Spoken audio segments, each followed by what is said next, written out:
who else could I even ask to sing this? Who do I even know? And then I was like, well, I hope Chad says yes, because he's the only other singer I know who could do this. I'm here today chatting with Mr. Josh Ramsey, who most will know as the lead singer frontman of Marianas Trench, but who has an awesome solo debut album coming out April the 8th. Is that correct? Yes. You guys just announced this. Is that right? Yeah, it feels like it's been forever because the record's actually been done for so long. I've been so frustrated just waiting for it to come out. What's your I guess piggybacking on that or expanding on that, kind of what's your energy level like right now? Like, are you just ready to just like get it out, or you still working? What's going on? I see you're in the studio there, so yeah. So I'm really excited for it to come out. I'm prepping for the tour, and I'm really excited about that. This has been like my level of anticipation for this album coming out. The only other time in my career I've experienced this was my first album, where the album had been done, and in like the first Marianas Trench album had been done and in the can for like a year before it came out because they were just waiting for the right time or whatever. That kind of happened with this too. So the album's actually, I finished mixing the album in July of last year. Wow. So I've just been waiting for it to come out. I've been waiting for it to come out. So I'm in the studio because I'm working on the next Marianas Trench album as well. Oh, well, that's exciting, and people are going to be loving to know that that's going on too. Man, I'll tell you, I'm a fan. I've been listening to you guys for a while. I've been listening to you all week, actually. Like your new album. That's very nice. Your record label was kind enough to let me listen to, which is so great, so versatile, all over the place. It's very all over the place. The Josh Ramsay Show. And what an amazing title. What a very perfectly fitting title, because it's like a musical and a variety show all at once, it seems.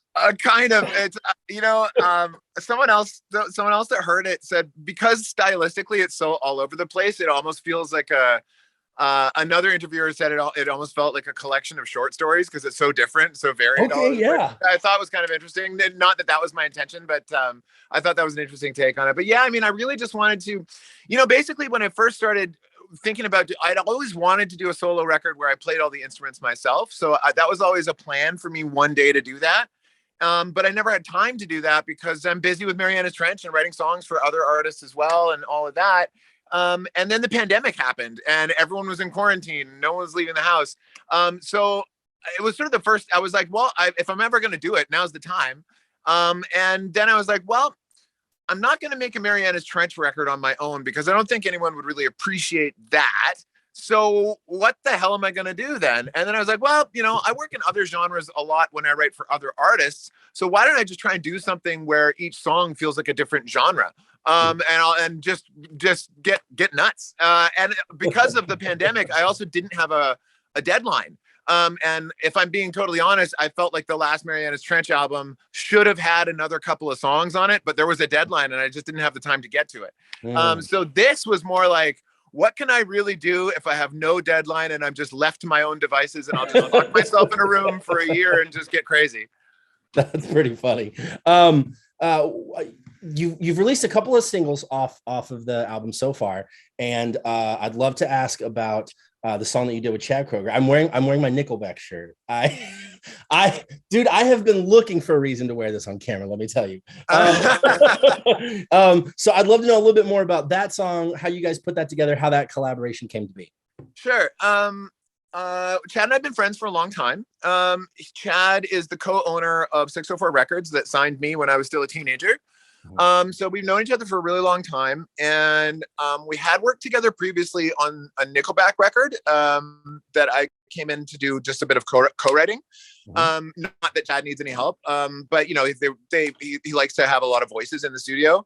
But for Lady Mine, basically I was like, it wasn't the first time I had asked him to sing on something. I asked him to sing on a Marianas Trench song called Astoria, just to sing a tiny little line, and he was going to do it, and then he just didn't have the time with his tour schedule. And so for when I was working on Lady Mine, I was sort of getting halfway through it, and I wanted my voice to sound a specific way.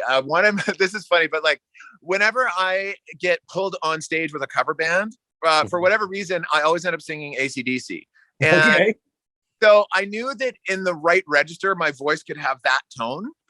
So I specifically wrote the song in the same key as Highway to Hell, because I knew that if I had a melody in the same register as that my voice would go there. Right And on. I was working on it. I was like, who else could I even ask to sing this? Who do I even know? And then I was like, well, I hope Chad says yes, because he's the only other singer I know who could do this. And thank God he said yes. And so I did eventually start tailoring the melody, like picturing Chad's voice on it and picturing how he would sound. And then the song was pretty much like fully done when I sent it to him, because I would never send. This is something I take from my other career as a songwriter for hire. I never send unfinished songs to people. I never send like half sketches or something. I send something fully produced, fully realized, so you understand exactly what you're getting. So that's what I sent to Chad. And thank God, the lovable guy that he is, he said yes before he even heard it. Oh, that was kind of him. Very kind of him. And you know what, man? When he sent his vocals back, the song, it just took a huge leap up. I mean, in terms of the narrative, it was a lot more interesting having two voices in there. And then I kind of like that when we're in the same register as that, it's a little bit hard to tell who's who sometimes. Yes. It is a little bit hard to tell who's who sometimes. And I think that sort of adds to the fun sort of mystique of the song. Absolutely agree. Absolutely agree. There's definitely, like, there are moments where I'm like, there's a transition. Like, you can hear where you stop and he starts if you listen real carefully. Yeah. The other a big single that you've had off of the album is Best of Me, with Dallas Smith, who is a phenomenal country music artist and the incredible lead singer of Default. Man, I remember being a huge fan of those guys back in the day. I'd love to know a little bit more about that song, how that came together. Right. So I'm a huge Dallas fan. I love his voice. I think he's got a beautiful voice. He's got pipes. He's a power singer. He's a belter. And we've known each other for a long time. We played some shows together here and there. And we had talked for years about, like, at some point, man, we should do something together. Like, we should sing together. I bet we would sound good together. And it was always like, yeah, but nothing ever came of it. And then when I was working on the solo record, he was one of the only singers that I was like, initially, right away, I knew, okay, I'm going to write a country song and I'm going to ask Dallas to sing on it. And I'm going to picture his voice the whole time. I'm going to try and write it in the register that he normally sings in. And basically every melody that I came up with in that song, I came up with it in my head, picturing his voice singing it. And then I sent it to him, and thank God he said yes. And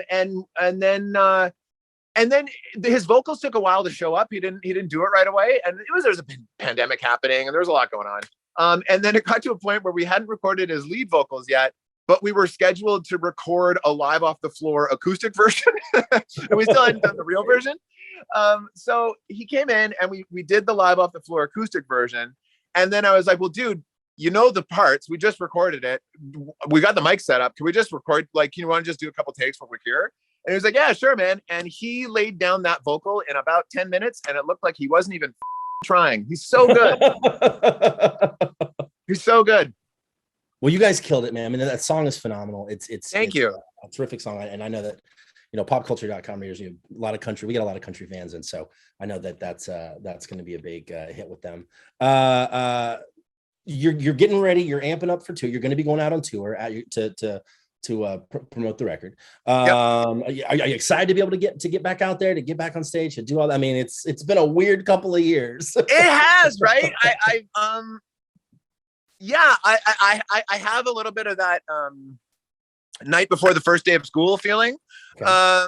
Going back to school. I'm excited. I'm really fired up about it. I'm also nervous because it's the first time that I'm going on tour, and I'm, I can't rely on an entire back catalog of Marianas Trench hits to carry the show.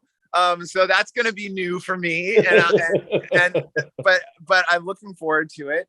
I think it's the first time in a long time that I'm going out being like, wow, so I'm going to play a whole record of new songs, and that's it. Oh shit, what's this going to be like? But I'll still figure out some ways to tie in a couple little Marianas things, little Easter eggs, I guess. But I am really looking forward to it. But it is also weird, right? It's like you're also like, are people going to come? Like, are live shows even a thing? Like, you know, do people want to go out? Like, I'm thinking to myself of like day-to-day things, like how many times have I gone to the movies in the last 2 years or something? I'm like, I don't know, once. Like, hey, I don't really know. I don't really know what to expect. And I think Live Nation doesn't know what to expect, which makes sense. So, you know, we're just hoping for the best. Yeah, I mean, I think that's really all we can do right now. And, you know, if you get into a pinch, I'd say just bust out one of those AC/DC covers. Yeah, right. Josh, listen, man, it's been a really an honor chatting with you today. I really appreciate it. Oh, thank you so much. The time. Very excited about the album. We're excited for other people to hear it. The Josh Ramsay Show, it's out April 8th. Josh, thank you so much. I really appreciate it. Hey, man, thanks so much for having me. It's really nice to meet you.